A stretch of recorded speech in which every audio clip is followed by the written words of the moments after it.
à la fin, au chapitre 7, et on a vu un petit peu la situation avec Étienne la semaine passée.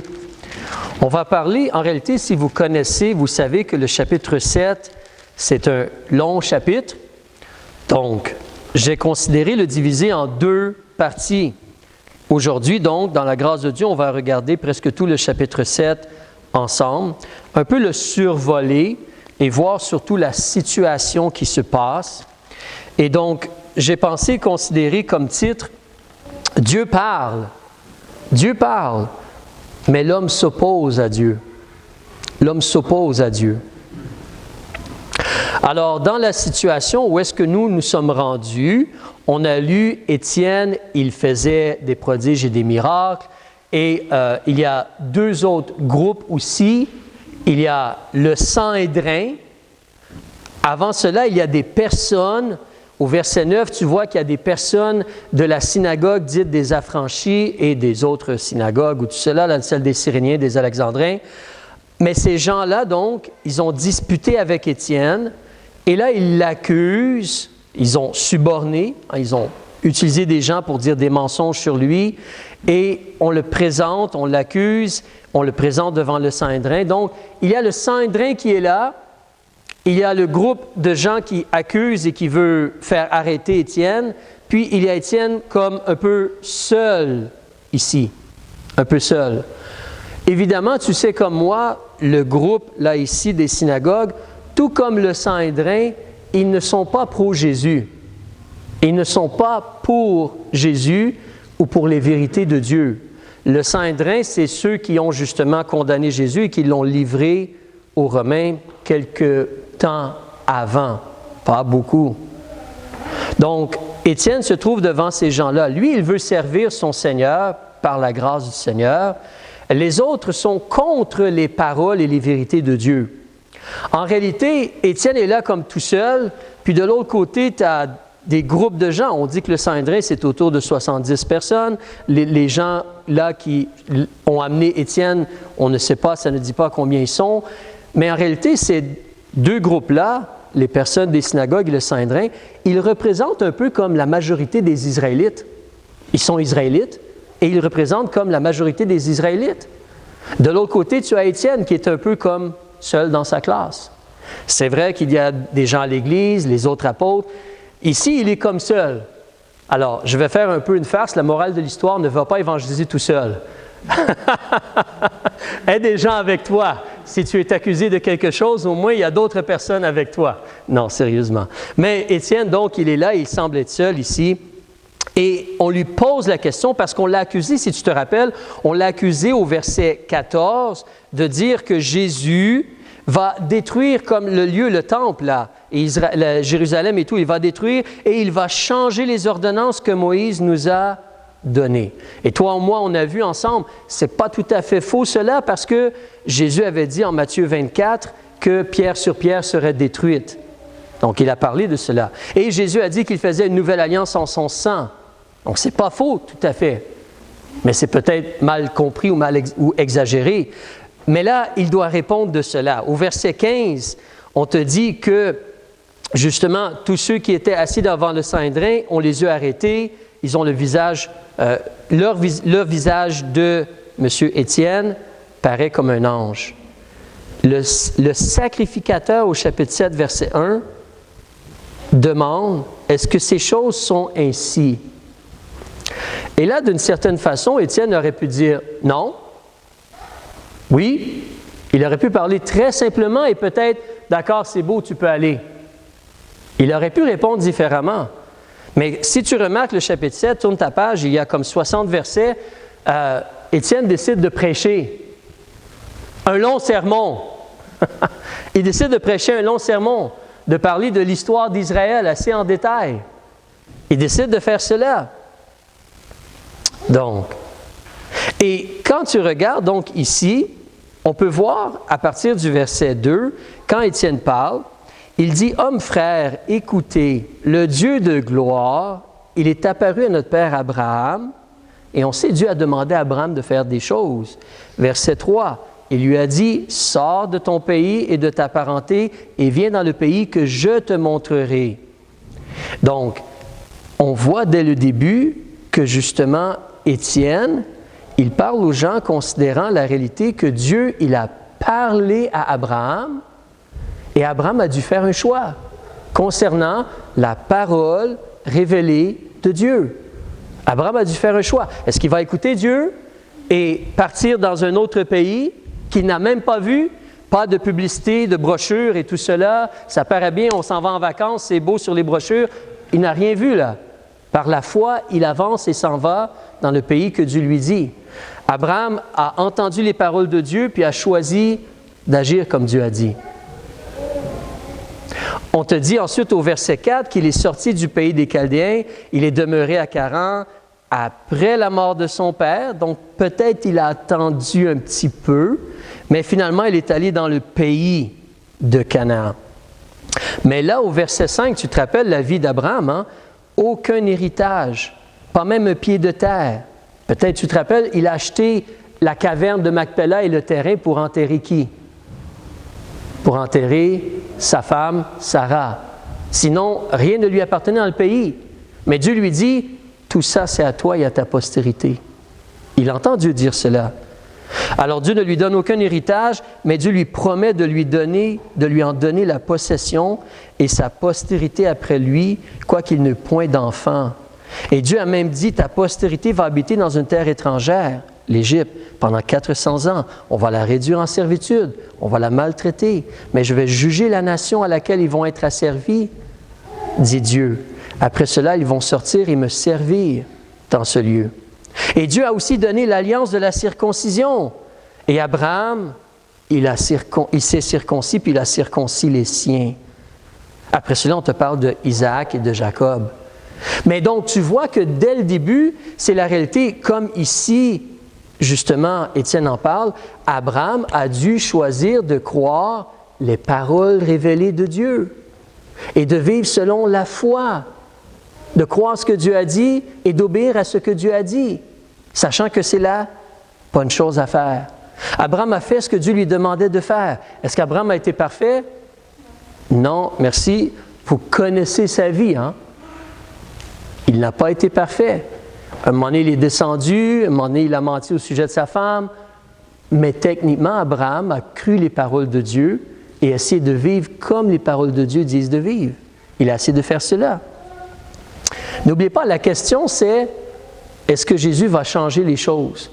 La question, est-ce que Jésus va détruire les choses? Et il explique que les pères ont appris à recevoir les paroles de Dieu et les appliquer dans leur vie, obéir aux paroles de Dieu. Il continue ensuite, après cela, au verset 8 qu'on a lu un peu, il te parle de Isaac et de Jacob et des 12 patriarches. Ensuite, au verset 9, il te parle spécifiquement des patriarches. Les patriarches ont porté envie à Joseph. C'est triste un peu quand tu regardes les patriarches, hein, les 12 fils de Jacob. Malheureusement, c'était une famille un peu dysfonctionnelle, n'est-ce pas? Quand tu parles qu'un des 11 enfants veulent tuer un des 12 et mentir à leur père et à leur mère et des choses comme cela, c'est pas une très bonne chose. Mais n'oubliez pas, le Messie va venir d'eux. La lumière va sortir de cette famille-là. Dieu est incroyable. Dieu est vraiment miséricordieux. Ce que Dieu veut, c'est libérer le monde. Tout ce qu'il demande, c'est qu'on reçoive ses paroles et qu'on les mette en pratique, en attendant qu'il libère le monde. Et les gens sont libérés quand ils reçoivent la vérité de Dieu, parce que la vérité affranchit les gens. On a vu, nous, il y a quelques semaines, tu te rappelles, dans le temps des patriarches, Dieu a donné de l'information. Qu'est-ce qu'il a donné comme information? Joseph a eu des rêves. Et qu'est-ce que les gens ont fait avec les rêves de Joseph? Tais-toi. Tais-toi. On ne veut pas entendre cela. Ils n'ont pas voulu la lumière que Dieu donnait. Ils n'ont pas accepté les paroles de Dieu. Ça n'allait pas bien pour la famille. Mais Dieu est miséricordieux et Dieu continue à agir. Et Dieu veut libérer les gens. Et Dieu est patient. Et donc, on continue. On arrive aux patriarches. Ils ont porté envie à Joseph. Ils l'ont vendu. On connaît l'histoire. Mais en réalité, on te dit à la fin du verset 9, Dieu était quand même là avec lui. Tu sais, même quand la majorité des gens ne veulent pas recevoir les paroles de Dieu, est-ce que Dieu n'est pas fidèle? Ah, Dieu est quand même fidèle, amen. Même si la majorité des gens ne veulent pas recevoir les paroles de Dieu, Dieu est fidèle et Dieu agit. Joseph choisit d'espérer en Dieu et de craindre Dieu et de faire le bien devant Dieu, et Dieu est avec lui. Dieu est avec lui. Ça, c'est un encouragement pour toi et moi, dans notre vie, dans notre situation. Même si la majorité des gens ne veulent pas écouter les paroles de Dieu, la lumière de Dieu, Dieu voit. Dieu veut être avec toi si tu veux recevoir ses paroles révélées et vivre selon sa foi et vivre dans l'obéissance. Il l'a délivré de 15% de ses afflictions. Hein? Non, toutes ses afflictions. Et il lui a donné sagesse et grâce devant Pharaon. Oh, qu'on a besoin de sagesse et grâce. Roi d'Égypte, qu'il l'établit gouverneur d'Égypte et de toute sa maison. Alors il arriva une famine dans tout le pays d'Égypte et en Canaan, et une grande misère, en sorte que nos pères ne trouvaient point de vivre. Mais Dieu va les libérer à travers quelqu'un qui a choisi d'écouter et de recevoir la parole. Jacob, il a appris qu'il y avait du blé en Égypte, il a envoyé nos pères une première fois. La seconde fois, Joseph fut reconnu par ses frères. Comme je vous mentionnais il y a quelques semaines, Joseph est un type de Jésus parce que la première fois que Jésus est venu, les Juifs ne l'ont pas reconnu, ne l'ont pas reçu. Mais quand il va revenir la deuxième fois, 1/3 de la nation va se convertir. Dans les prophéties, après les tribulations, 1/3 va se convertir. C'est à l'exemple Joseph et Jésus dans ce sens-là. Donc, verset 14, Joseph envoya chercher Jacob son père et toute sa famille qui consistait en 75 personnes. Jacob descendit en Égypte et il mourut, lui et nos pères. Mais dans cela, Dieu a délivré, Dieu a agi, Dieu est intervenu. C'est le désir de Dieu. Malheureusement, l'être humain ne reçoit pas les paroles révélées de Dieu. Alors, Jacob, quand il est mort, il a été avec les pères, ils ont tous été transportés en Sichem et mis dans le sépulcre d'Abraham, que Abraham avait acheté à prix d'argent des fils des morts, père de Sichem. Mais comme le temps de la promesse que Dieu avait faite avec serment à Abraham, 400 ans en Égypte, si tu te rappelles.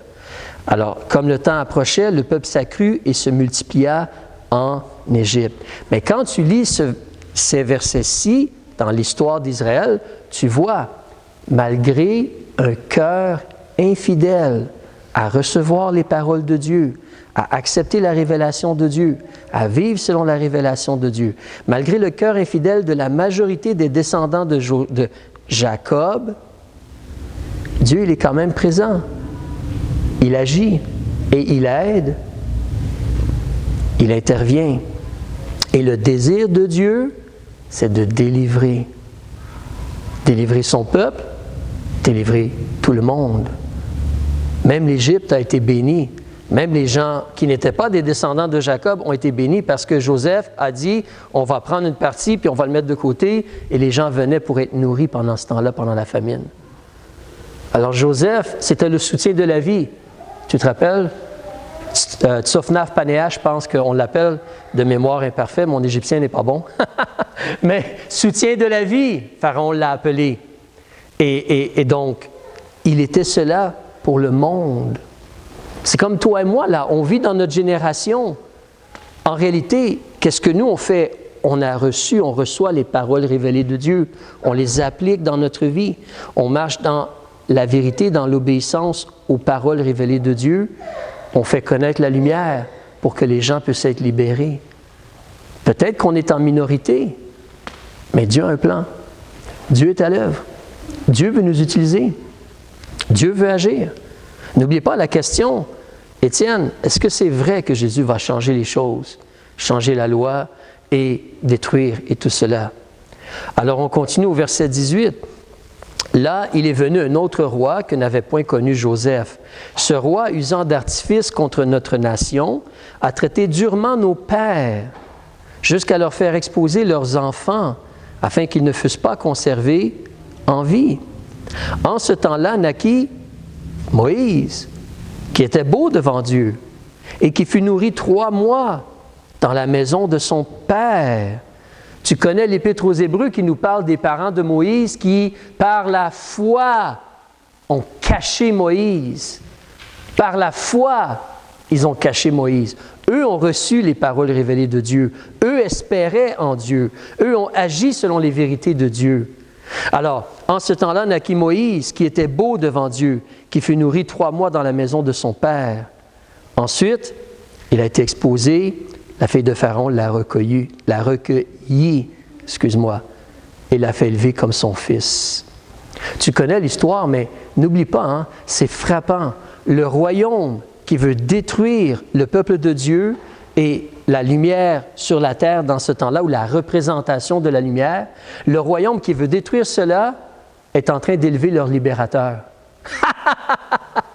Le royaume qui veut les détruire, dans sa cour arrière, dans sa maison, le libérateur est en train d'être nourri, enseigné, formé pour libérer son peuple. Dieu est grand. Dieu est puissant. Ce n'est pas un homme qui va arrêter Dieu ou le plan de Dieu. Mais le danger, c'est quand le peuple de Dieu lui-même s'oppose aux paroles de Dieu. Israël, c'est le peuple de Dieu. Quand le peuple de Dieu lui-même dit « on ne veut pas les paroles de Dieu, on ne veut pas les paroles révélées de Dieu, on veut autre chose à la place », ça, c'est un problème sérieux. Quand Jésus parle que le temple va être détruit, pourquoi le temple va être détruit? Parce qu'Israël a rejeté la lumière. Ils ont rejeté la vérité de Dieu. L'Évangile maintenant est prêché aux nations. Pourquoi est-ce que Dieu fait une nouvelle alliance? Est-ce qu'Israël a été fidèle dans la première alliance? Et c'est pour cela que Dieu fait une deuxième alliance. Ce n'est pas seulement pour Israël, c'est pour toutes les nations cette fois-ci. Mais c'est l'infidélité aux paroles révélées de Dieu qui a causé des problèmes.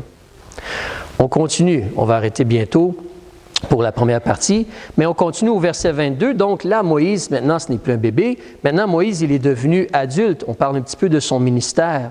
On te dit donc, Moïse, il a été instruit dans toutes les sciences des Égyptiens et il était puissant en parole et en œuvre.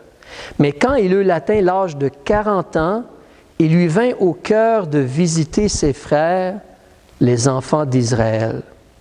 Et voyant qu'on en maltraitait un sans sujet, il prit sa défense et vengea celui qui était outragé en tuant l'Égyptien. Pourquoi Moïse a fait cela? Il croyait que ses frères comprendraient que Dieu leur apportait quoi? Le salut, la délivrance. C'est ce que Dieu veut faire. Libérer, délivrer, sauver. Ici, c'est quelque chose de physique. Mais évidemment, premièrement, Dieu veut que les gens soient sauvés du jugement, de la colère de Dieu, qu'ils soient délivrés de la puissance que le péché a sur eux. Il croyait que ses frères comprendraient que Dieu leur apportait le salut par ses mains, mais ils ne le comprirent point. Le lendemain, il se montrait à eux pendant qu'ils se battaient, 2 Israélites, là. Il les exhorta à la paix, ou des Israélites. Il les exhorta à la paix en disant « Hommes, vous êtes frères, pourquoi vous maltraitez-vous l'un l'autre? » Mais celui qui maltraitait son prochain le repoussa en disant « Qui t'a établi chef et juge sur nous? » Je pense que vous connaissez la réponse. Qui a établi Moïse chef sur Israël? C'est qui? C'est le syndicat? Qui a fait cela? C'est le gouvernement fédéral. Hein? C'est toujours la faute du fédéral, on le sait. Alors, non, sérieusement, qui a fait cela? C'est Dieu. C'est Dieu qui a choisi Moïse.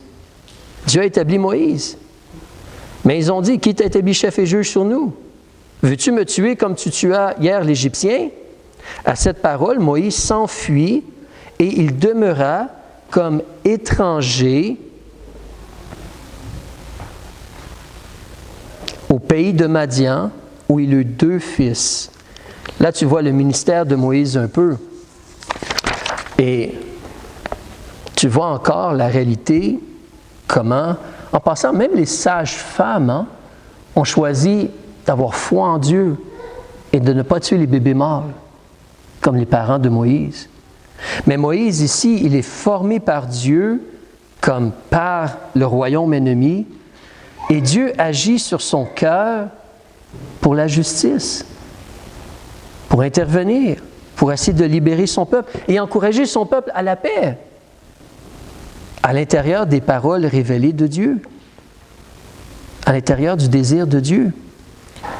Ici, on te dit que les Israélites ne comprennent pas et ils ne veulent pas. En qui t'a établi chef et juge sur nous? On va arrêter ici pour la première partie, mais juste pour s'encourager ou pour réfléchir. Le Dieu de la Bible, ton Dieu, mon Dieu, notre Dieu, le désir de Dieu, son plan, c'est de délivrer, de voir à ce que des gens soient sauvés, de bénir. C'est lui qui a appelé Abraham, ce n'est pas Abraham qui cherchait Dieu nécessairement. Mais Dieu veut délivrer, Dieu veut bénir par l'entremise de son Fils. Dieu a dit à Abraham, toutes les nations vont être bénies en toi et en ta singulier postérité. La postérité, Galates chapitre 3 nous dit que c'est Christ, la postérité. Là, maintenant, on est rendu dans l'histoire, c'est Étienne qui est le messager. Ce n'est plus Moïse, pas Abraham, c'est plus Moïse, c'est plus Joseph non plus, c'est Étienne là qui parle, qui est comme un messager. Mais dans le passé, comment est-ce que les Israélites ont agi en grande partie? Abraham a écouté les paroles de Dieu. Isaac, il est resté dans le pays quand Dieu lui a dit. Jacob et ses enfants, on en a parlé un peu, malheureusement. Mais comment Israël a agi? On voit un peu Moïse, on va voir le désert ensuite. Hein? Qu'est-ce qu'Israël a fait dans le désert avec les paroles révélées de Dieu? Et comment est-ce qu'ils ont agi envers Jésus, qui est venu n'apportant que les paroles de Dieu? Comment est-ce qu'ils ont agi envers Jésus? Comment est-ce qu'ils agissent ou comment vont-ils agir avec Étienne? On le sait.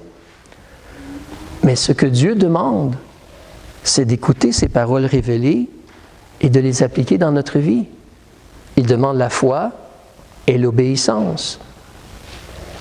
Et là, tu dois vraiment considérer donc le combat qui est là, le combat qui est devant nous. Est-ce qu'on va écouter Dieu? Cela a commencé, tu te rappelles, dans le jardin.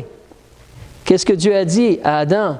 Si tu manges l'arbre, certainement tu mourras. Tu peux manger de tous les arbres dans le jardin. Commandement très positif. C'est un buffet à volonté. Mange de tout ce que tu veux. Réjouis-toi. Alors, mais ça, touche pas, sinon tu vas mourir. Et qu'est-ce qu'Adam a choisi de faire? Volontairement. Il n'a pas été séduit, Adam. Volontairement, il a pris le fruit. Ève a été séduite. Elle a été trompée. Adam, volontairement, a pris le fruit. On n'écoute pas les paroles révélées de Dieu. On ne vit pas, on ne fait pas ce que Dieu demande de faire. Mais le combat, il est le même de nos jours. Notre foi, elle est testée ou éprouvée. Est-ce que c'est important ce que Dieu a dit? Est-ce qu'on va faire ce que Dieu a dit? Ou on va faire ce que nous, on veut faire? On va changer ce que Dieu a dit. On va le modifier. On va faire autre chose. On va se débarrasser de Joseph et ses rêves. On va se débarrasser des bébés mâles, comme ça, il n'y aura plus d'Israélites. On va dire à Moïse de se mêler de ses affaires, ce n'est pas lui le chef et le juge. Qu'est-ce qu'on va faire? Alors, on va arrêter ici, on va prendre une pause, mais n'oubliez pas la question posée à Étienne. Hein? Est-ce que c'est vrai que Jésus va détruire ce lieu? Est-ce que c'est vrai qu'il va changer les coutumes ou la loi, puis les choses de Moïse? Est-ce que c'est vrai? Dieu, il parle, mais l'homme s'oppose à Dieu. Père, on veut te remercier. Cette histoire